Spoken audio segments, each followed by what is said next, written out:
Class 12th matrix doctor S K. Pundir की exercise 4.1।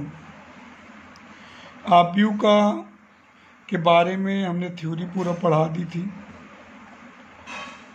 और आज से हम एक्सरसाइज लगवा रहे हैं। सभी लोग एक्सरसाइज लगाइए।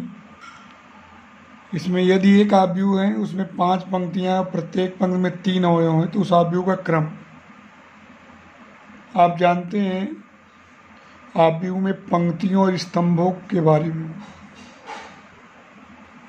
5 पंक्तियां हैं और प्रत्येक पंक्ति में 3 अवयव हैं, यानी कि A1, A2, A3 पहली पंक्ति, B1, B2, B3, C1, C2, C3, D1, D2, D3, E1, E2, E3।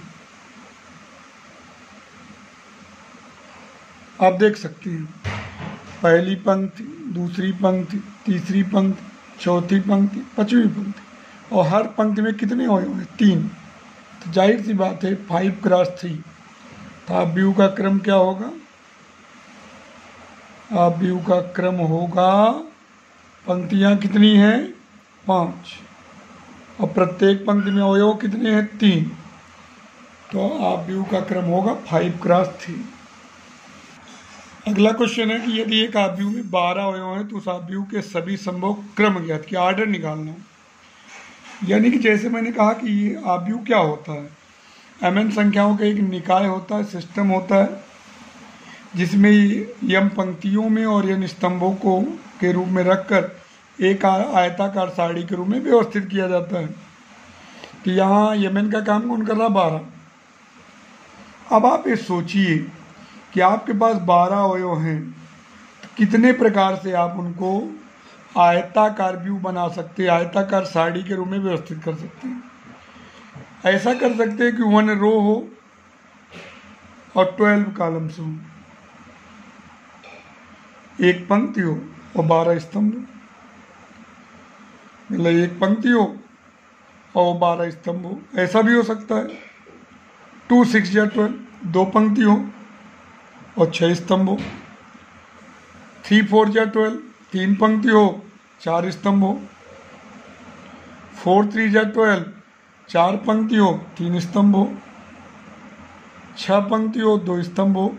12 पंक्ति हो, 1 स्तंभ। एक प्रकार से 12 को देखिए कौन कौन विभाजित करेगा। 1 तो 1 12 जा, 2 6 जा, 3 4 जा, 4 3 जा, 6 2 जा और 12 1 जा।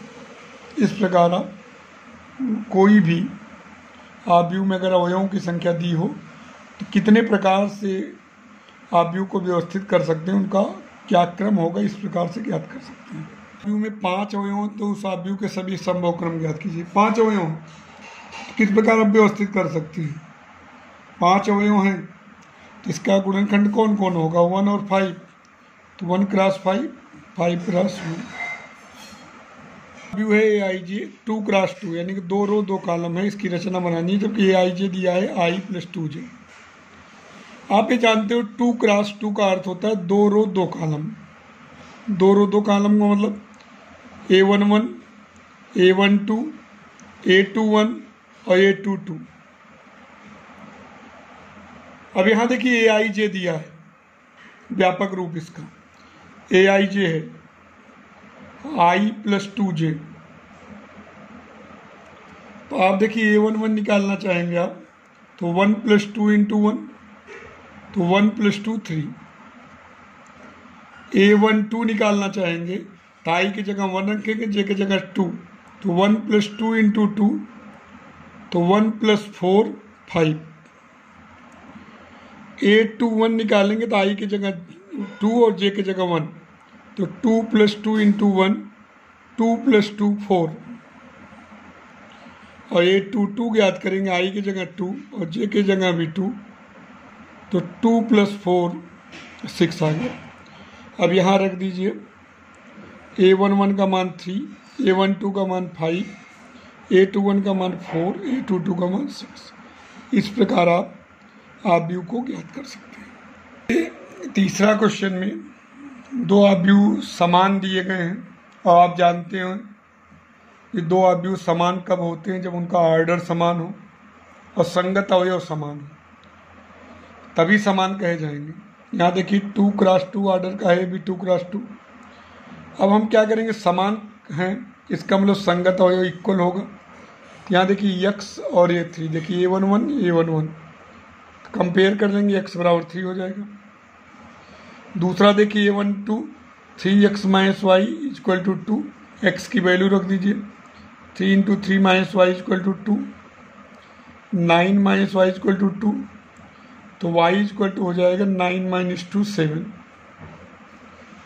फिर कंपेयर करिए 2x प्लस जेड 4, तो 2x की value 3 plus z 4, 6 plus z 4, z equal to 4 minus 6 minus 2।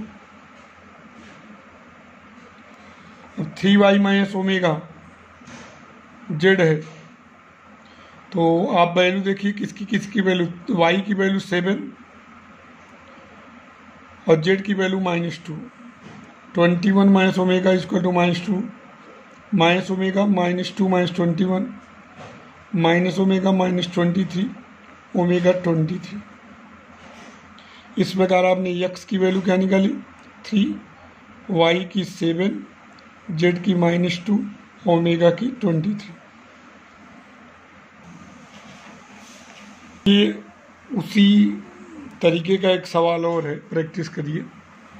यहाँ देखिए कंपेयर करेंगे तो x equal to 3, 3x minus y equal to 2, 3 into 3 minus y equal to 2, 9 minus y equal to 2, तो y की value आई 9 माइनस 2 7।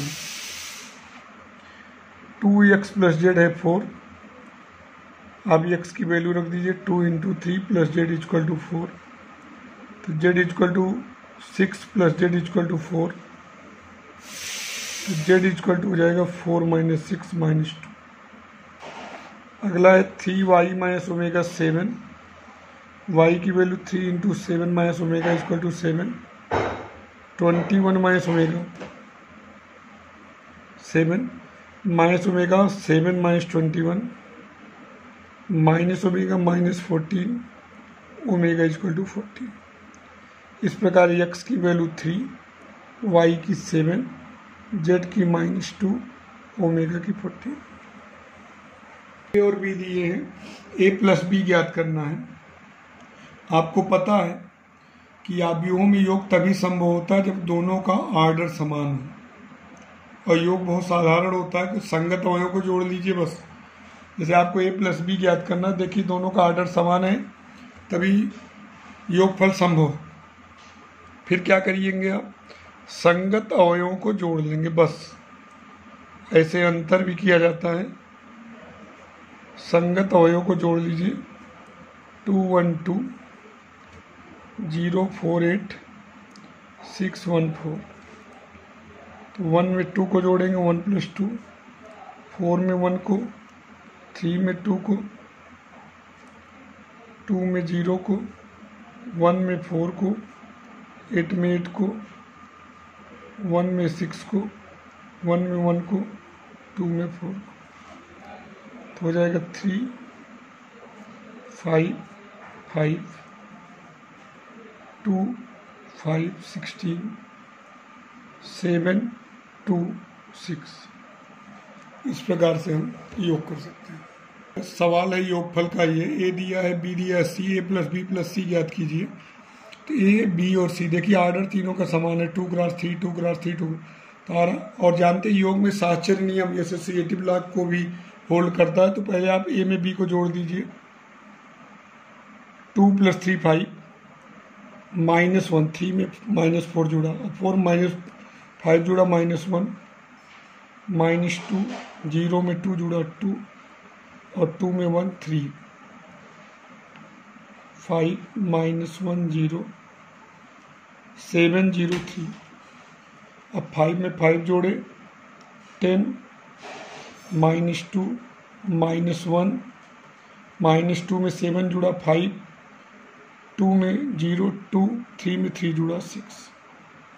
ये -2b का मान बताओ जहाँ ये दिया है। तो आप जानते 3 एक स्केलर क्वांटिटी है, यानी कि अचर राशि है। तो इसका 3a का अगर मल्टीप्लाई करेंगे तो जैसे 3a - 2b है, तो 3 का मल्टीप्लाई अगर करेंगे तो क्या होगा, प्रत्येक एलिमेंट में उसका मल्टीप्लाई हो जाएगा। -2b है, 2 9 -6 4 -5 3।